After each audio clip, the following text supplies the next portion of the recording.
Delight IAS पर आप सभी का एक बार फिर से बहुत बहुत स्वागत है। इस समय भारत की राजनीति में एक बहुत बड़ा सवाल खड़ा हुआ है और वो सवाल विपक्ष की तरफ से उठाया जा रहा है कि क्या भारत का जो निर्वाचन आयोग है और भारत के जो लोकतंत्र की रीढ़ की हड्डी है, क्या वो कॉम्प्रोमाइज हो चुका है? क्या भारत के अंदर सच में वोट की चोरी हो रही है? क्या सच में इलेक्शन के जो रिजल्ट हैं वो कॉम्प्रोमाइज्ड हैं? इस तरह की बातें जो हैं विपक्ष की तरफ से उठाई गई। क्या सच में इस तरह की बात में कोई सच्चाई है? अगर है तो वो कहां पर देखने को मिलती है और उसका किस तरह का जो है परिणाम हो सकता है और क्या करने की जरूरत है जिसके चलते ये मैटर जो है शांत हो सकता है? पूरे मैटर को थोड़ा सा गहराई से समझने का प्रयास करते हैं। आप लोग जानते हैं कि विपक्ष की तरफ से इसमें सबसे बड़ी विपक्षी पार्टी के तौर पर कांग्रेस है ना, और इनके जो प्रमुख हैं वो राहुल गांधी हैं। एक समय से इनको काफी इमेच्योर लीडर के तौर पर माना जाता रहा है, लेकिन पिछले कुछ समय से अगर आप देखोगे तो इन्होंने काफी मेच्योरिटी दिखाई है।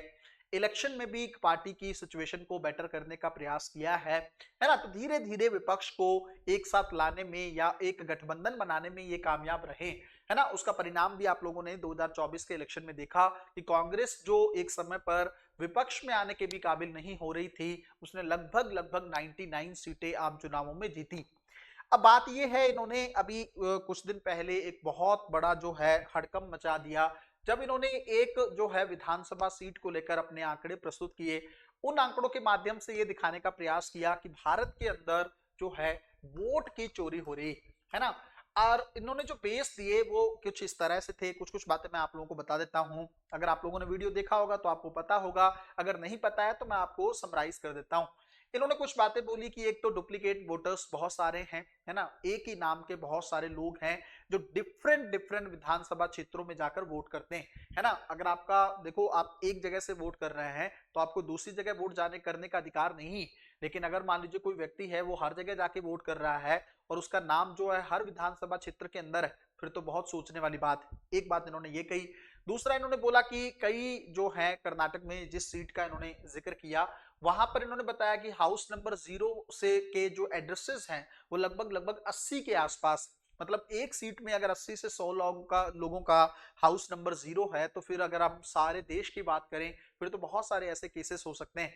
फिर उन्होंने कुछ एग्जांपल्स भी दिए कि ये लोग यहाँ पे भी वोट करते हैं, वहां पे भी वोट करते हैं, है ना। फिर उन्होंने इलेक्शन कमीशन पर बहुत बड़ा सवाल उठाया है कि इलेक्शन कमीशन से पार्टी ने जो है डिजिटल डाटा मांगा था, जिसको शेयर करने से इलेक्शन कमीशन ने मना कर दिया। जो फिजिकल फॉर्म में डॉक्यूमेंट्स प्रोवाइड कर दिए गए, जिसको एनालिसिस करने में उन्हें 6 महीने से ज्यादा का समय लग गया, तब जाके एक सीट का एक प्रॉपर डाटा वो निकाल पाए। इस तरह की बातें करके उन्होंने एक प्रेस कॉन्फ्रेंस की, है ना। और उसके बाद जो है अभी की अगर सिचुएशन बताऊं, क्योंकि ऑब्वियसली बात है, सीधा सवाल या सीधा हमला भारत के निर्वाचन आयोग पर था, तो कहीं ना कहीं पे एक हड़कंप मचना जो है जायज था। हड़कंप मचा भी, मीडिया चैनल पर इसको लेकर डिस्कशन होने लगे, अंतरराष्ट्रीय मीडिया ने भी इस मैटर को काफी ज्यादा उछाला है। और अब जो है विपक्ष के लगभग 300 सांसदों ने दिल्ली में मार्च किया है। मैं आज की आप लोगों को बात बता रहा हूं, तो ये कहानी कहीं ना कहीं पे इस मार्च के चलते उन लोगों को, या ये जो विपक्षी नेता थे, इनको पुलिस के द्वारा डिटेन कर दिया गया है। और इन नेताओं में कहीं ना कहीं पे बड़े नाम हैं, जैसे राहुल गांधी हैं, अखिलेश यादव हैं, जो समाजवादी पार्टी को लीड कर रहे हैं, है ना। तो अब देखो, बात ये है, आप में से बहुत सारे लोगों का सवाल ये होगा, क्या सच में ये आरोप किसी तरीके से सच? देखो, मैं ये तो नहीं कहता कि आरोप सच है कि नहीं है, बट मैं ये जरूर कहना चाहूंगा कि अगर मान लीजिए किसी के मन में भी सवाल आया है ना, और वो सवाल सीधा इलेक्शन कमीशन को लेकर है ना, तो उसको क्लैरिफाई करना तो देखो जरूरी। मैं पहली चीज तो आपको बता दूं क्यों जरूरी है, वो भी आप समझ लो। लोकतंत्र में ना सबसे बुनियादी चीज चुनावी है ना। जैसे मान लीजिए कोई बच्चा एग्जाम की तैयारी करता है और वो एग्जाम की तैयारी करने के बाद उसको पता चले कि भाई मेरा जो रिजल्ट है वो फेयर नहीं है ना। मान लो मैंने कई साल किसी बच्चे ने तैयारी की, यूपीएससी की तैयारी की, और उसको लगे कि यूपीएससी का रिजल्ट कॉम्प्रोमाइज हो गया है, तो उसको कैसा फील होगा? सेम उसी तरीके से उम्मीदवारों को फील होता है कि अगर मान लीजिए थोड़ा बहुत भी इशू है इलेक्शन में, कुछ कॉम्प्रोमाइज चीजें हैं, तो फिर तो रिजल्ट फेयर नहीं आएगा ना। और चुनाव ही अगर निष्पक्ष नहीं होंगे या उचित नहीं होंगे, तो फिर किस लोकतंत्र की बातें हम लोग करेंगे, है ना। अगर देश में लोकतंत्र को बचाना होता है तो दो चीजों का बेहतर रहना बहुत जरूरी। एक, भारत के जो भी निर्वाचन आयोग है, क्योंकि उसका काम ही निर्वाचन करवाना है, और उसके अलावा जितनी भी लोकतांत्रिक संस्थाएं हैं उनका निष्पक्ष रहना बहुत ज्यादा जरूरी है। उसके अंदर न्यायपालिका भी आती है, उसके अंदर यूपीएससी जैसे संस्थान भी आते हैं, उसके अंदर कैग जैसे निकाय भी आते हैं, है ना, जो ऑडिटिंग करने का काम करते हैं। अब बात यह है कि जैसे इलेक्शन कमीशन ऑफ इंडिया पर सवाल उठा है ना, तो इलेक्शन कमीशन ऑफ इंडिया को इस चीज को लेकर बहुत ज्यादा ईगो नहीं लेना चाहिए था। उनको क्या करने की जरूरत है कि अगर मान लीजिए इन्होंने डाटा रखा है ना, उस डाटा को लेकर उनको एक कहीं ना कहीं पे एक जवाब देने की जरूरत है। और इस डाटा में अगर मान लीजिए झूठ ही है, मैं कहता हूं मान लीजिए हो सकता है ये जो बातें कह रहे हो वो बातों में सच ना भी हो, है ना, क्योंकि इतनी जल्दी सवाल पे यकीन करना सही नहीं है। इलेक्शन कमीशन ऑफ इंडिया का एक बहुत लंबा इतिहास भारत में रहा है। तो अगर मान लीजिए झूठ भी है तो झूठ को सच के साथ ही टाला जा सकता है ना, झूठ को झूठ के साथ थोड़ी टाला जाएगा। अगर इलेक्शन कमीशन ऑफ इंडिया अपनी तरफ से प्रेस कॉन्फ्रेंस करके जो सवाल इन्होंने उठाए हैं उन सवालों को अगर एकदम जो है काउंटर आर्गुमेंट के माध्यम से नल घोषित कर देता है, एकदम जीरो कर देता है, तो कितना बेहतरीन तरीके से भारत का लोकतंत्र उभर कर सामने आएगा। आप सोच के देखो, जनता में भारतीय निर्वाचन आयोग की कितनी प्रतिष्ठा बढ़ जाएगी, कितना भरोसा उनका इंक्रीज हो जाएगा। इस चीज को भी हमें समझने की जरूरत है कि अगर हमने ये चीज कर दी तो इससे विपक्ष तो शांत होगा ही होगा, आगे आने वाले हर चुनाव को लेकर उसकी गरिमा बन जाएगी, उसकी प्रतिष्ठा बन जाएगी, और कहीं ना कहीं पे मानवाधिकारों का सम्मान भी होगा। और अगर आप चीजों को ऐसे ही छोड़ दोगे, आप काउंटर करने लगोगे कि पार्टी ने ये सवाल उठाया क्यों है, बदनाम करने की साजिश है, ये है वो है, तो उससे बातें बच नहीं पाएंगी। कहीं ना कहीं पे मेरे हिसाब से मैं किसी पार्टी के फेवर अगेंस्ट में नहीं रहता हूं।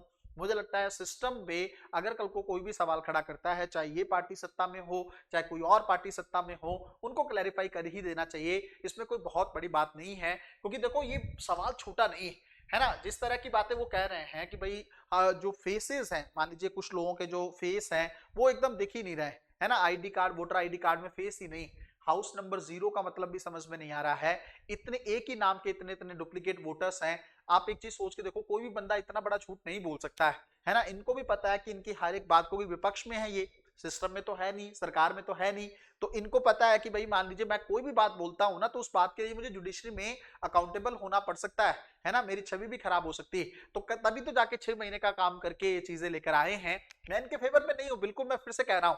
मैं सिर्फ इतना चाहता हूं, मेरा पर्सनली मानना यह है कि अगर भारतीय निर्वाचन आयोग है, यूपीएससी है, कैग है, आरबीआई है, अगर किसी पे भी सवाल खड़ा होता है, और सवाल अगर आम जनता, आप सोचो कि आप कहोगे सर कि कोई भी व्यक्ति सवाल खड़ा कर देगा, क्या वो उनको जवाब देते रहेंगे? बात वो नहीं है, बात यह कि अभी किसी व्यक्ति ने खड़ा नहीं किया है, बहुत सारी विपक्षी पार्टियां हैं, है ना, और पार्टियों का अगर मान लीजिए उनके दिमाग में ऐसा कुछ है तब तो दिक्कत वाली चीज है ना, फिर तो इलेक्शन को लेकर चीजें प्रॉपर तरीके से नहीं हो पाएंगी।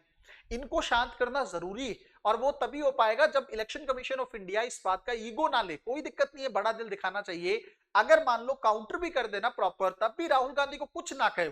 ये जो एक बेहतरीन नजरिया होता है वो कहे कि ठीक है भाई, अब आप सेटिस्फाइड है ना, आपके हर एक जो आर्गुमेंट था या सवाल को हमने काउंटर कर दिया है, विद फैक्ट के साथ काउंटर कर दिया है, बात ही खत्म हो जाएगी, कोई दिक्कत ही नहीं, है ना। और आगे से ये इस तरह के पर्सन या कोई और बंदा जो विपक्ष में होगा या कोई पार्टी होगी, वो इस तरह के सवाल उठाने से पहले कितनी ही बार सोचेगी, है ना। तो भारत के लोकतंत्र को बचाने के लिए या कहीं ना कहीं पे उसको और बेहतरीन बनाने के लिए अगर भारत के निर्वाचन आयोग को कोई कदम उठाना भी पड़ता है, इसमें कोई भी गलत चीज नहीं।